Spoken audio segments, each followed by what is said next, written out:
నాగరాజు, ఎవరే అమ్మాయి? అమ్మాయా? ఇక్కడ అమ్మాయి ఎవరక్క? నేను. నువ్వు అమ్మాయివా? మోహన్ చూడు. ఎవరో ఏమిటో చెప్పకుండా ఏమిటి అది? దీని గురించి చెప్పాలంటే చాలా చరిత్ర ఉందక్క. మా అమ్మ నిన్ను. రేయ్ చిన్నోడివి, చూపు తిప్పుకో. ఇప్పుడు ఏం చదువుతున్నావు? మాటలు మారుస్తావరా? ఎవరి అమ్మాయి? ఇదా చెప్తా.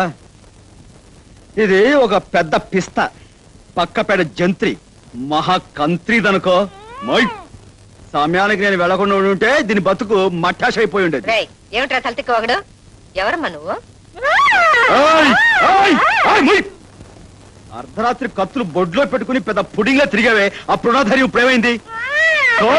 పోరా పోరా అవతలికి. వాడి మాటలు ఏం పట్టించుకోకమ్మా. వాడు నిన్నేమైనా చేశాడా? నేనా? తన్నా? ఇంకా నయ్యం, తననేమి చేయకుండా ఉంటే అదే చాలు. ఎవరు మావయ్య ఈ బావుడు కప్ప?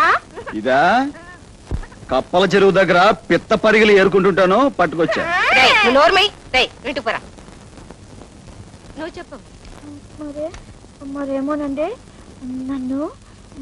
నన్ను ఒక రౌడీ వెధవ బలాత్కారం చేయబోతుంటే ఈయనొచ్చి కాపాడాడు. పర్వాలేదురా, అప్పుడప్పుడు నువ్వు మంచి పనులు కూడా చేస్తావు. చాలా చాలా మంచి పనులు చేస్తుంటాను. ఏమ్మా, నీకెవ్వరూ లేరా? ఎందుకు లేరు? దొంగ కూలు పట్టేవాళ్ళు, జోబులు కొట్టేవాళ్ళు చాలా మంది ఉన్నారు. రేయ్ నువ్వు చెప్పమ్మా. నేను ఒంటరి దానండి, నానే వాళ్ళు ఎవరు లేరు. అర్థమైందమ్మా. తోడు లేని ఆడదాని జీవితం ఎంత నరకమో నాకు బాగా తెలుసు. కన్నవాడు, కట్టుకున్నవాడు, తోడబుట్టినవాడు ఎవరో ఒకరు ఆడదానికి అండగా ఉండాలి. నీ పేరేమిటమ్మా? గీత. గీత. అడ్డగీత, నిలువు గీత.